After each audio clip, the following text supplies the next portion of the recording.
Welcome to Business Line's State of the Economy podcast, where you'll find insight, analysis, and the story behind the numbers. Hi all, welcome to Business Line's State of the Economy podcast on agriculture. Coffee prices in the global market are rolling near record highs. They have gained over 30% since the beginning of 2025. The international trend has helped Indian growers. They are getting record high prices for their produce and have not had it so well. What's happening in the coffee market? Why are prices on the rise?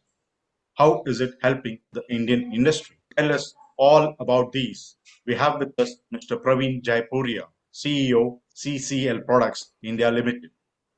Welcome to Business Line's State of the Economy podcast on agriculture, Mr. Jaipuriar. Coffee prices are near record highs. Can you briefly tell us what's happening in the global coffee market and its impact on India?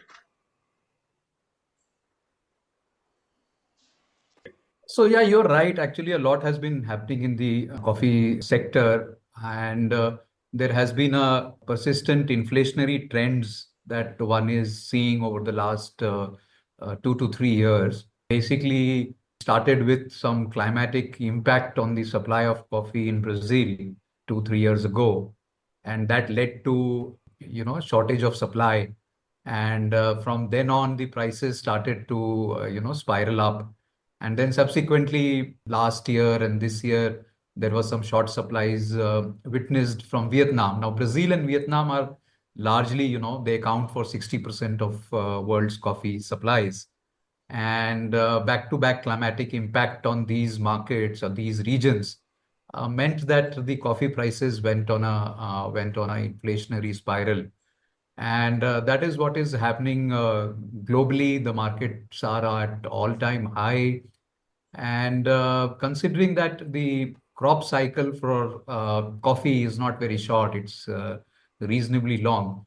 It takes some time for the demand and the supply gap to kind of get corrected. On the same hand, what one is witnessing is that even the demand that has not come down in spite of high prices. So the demand holds up.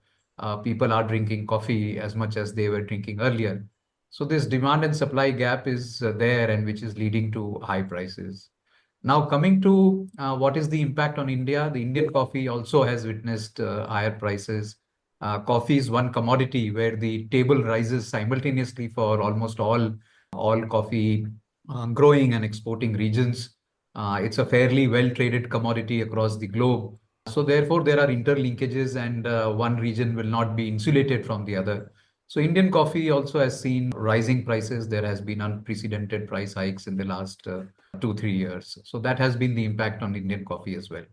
So how long is this trend expected to continue, and how will it help the Indian growers? So as I was mentioning, that coffee crop cycle is almost 3.5 years. So from the time you sow the coffee shrub, it takes around 3.5 years for it to start flowering and giving you the cherry and the crop. So let's say if 2 years ago farmers would have increased their acreage, then what it would mean that another 1 year from now or 1.5 years from now, one could expect that there would be certain increase in supplies. And also, if we don't see further impact of climate, then the supplies could be better. And that should lead to, easing of prices. So I see another 1 year of, inflationary trends, or at least the trends getting maintained at the levels that they are today. And thereafter, things should start easing out, is my view. Will Indian coffee exports continue to do well as we have been witnessing over the past 1 to 1.5 years? Yes, of course, at these prices, it will continue to do well. So there are two ways to look at it. One way to look at it is that from a price, because the prices have increased, so for the same volume, you are getting much higher realization. So that means that when you see at value, the exports have seen a tremendous jump. But if you see volumes, that may not be the picture there as well. So the volumes have been the volume of exports, when I say, it has remained pretty much static. And I think, when the prices fall, you'll also see the value coming down. So to compensate for that, what India needs to do is to kind of increase the acreage of coffee plantation. India largely has been a tea drinking nation, so not much has happened in terms of coffee plantation, increase in acreage, increase in output. The Indian output also per acre or per hectare is probably the lowest across the globe. So there has to be some joint effort from the farmers, the aggregators, and particularly the government to make sure that the Indian coffee, output increases. And at the same time, there has to be a certain, let's say, promotion of Indian coffee that is required because world over, India is not necessarily known for its coffee. While India is known for its tea, India is not necessarily known for its coffee. So there has to be some effort on the marketing side to create that awareness for Indian coffee. Of late, there has been some efforts, but it has to be consistent and at a higher level. And that's when the volumes start increasing, really that benefit will start coming to India. So two-thirds of Indian coffee is being exported. So domestic consumption, there, the industry feels there is a scope for expanding domestic consumption. What is your view on this? How can domestic consumption be increased? So yeah, I think domestic consumption needs to be expanded, and for which there are a lot of effort that is required from the authorities, the government side, the manufacturer side, from the associations, the coffee board, and of course the brand owners and the companies. So already what we are seeing is that there is an increased consumption of coffee, especially out of home. So if you see any food category, the first development of that category happens outside home. People start drinking out coffee, have started drinking coffee in so many cafes that are coming around us. So people will, the youngsters especially, they will start drinking coffee, and that will become their choice of beverage going forward.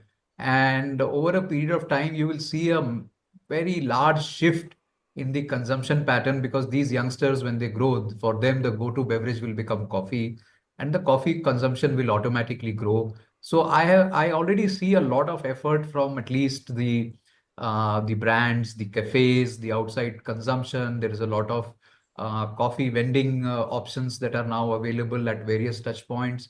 So these are good signs for coffee consumption in the Indian market. And this will drive a lot of coffee consumption going forward in home as well.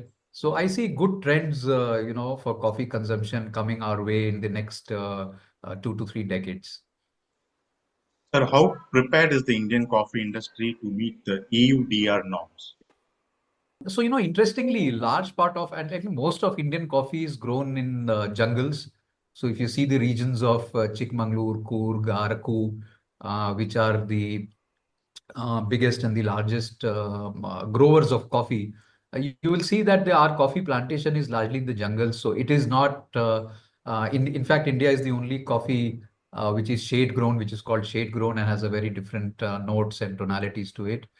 So therefore, the EUDR, which is all about, not letting any produce which is on deforested land coming in. So that question doesn't arise because Indian coffee is not grown on deforested land largely. The only challenge would be to create that statutory paperwork, all the requirements and all the certifications that is required to comply with UDR norms.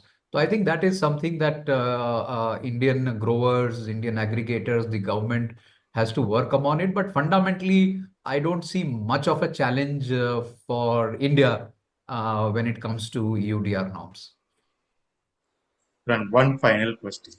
What will be the impact of rising input costs in India, particularly labor costs for the coffee sector? Rising input cost has had an effect already. See, for any coffee output, large 70 to 75% of the cost is actually coffee beans. Yeah. So considering that 70-75% is coffee beans and that has already risen, that has and will have an impact. I'm afraid that if the prices hold on to these levels, the manufacturers and the brand owners will have no other option but to increase prices. which could have a detrimental impact in terms of penetration of coffee and the consumption of coffee. So I hope that in quick time the prices come down and we do not see much of an impact on consumption. Otherwise, consumption does if consumption gets impacted, that will be a big challenge. On the labor cost and all that, see, on the growing side, coffee largely the collection of coffee beans is a little labor intensive, but thereafter the processing, the hulling of coffee, taking out the beans out of the cherries, and then whether it is roasting or converting it to instant coffee, those are pretty much mechanized. So I don't see much of an impact. And as I already said, that if 70% of your cost is raw material, the other 30%, a little bit of a variation here and there doesn't mean a lot. What we have to make sure that the rising coffee prices, if that has an impact, if we can make sure that we hold on to the pricing to the final consumers for some time, I think that will help us grow the consumption. Thank you very much for your insightful views, sir. We hope the listeners will benefit from this. Thank you all for tuning in. Until we meet in our next episode, bye. Thank you. Thank you so much.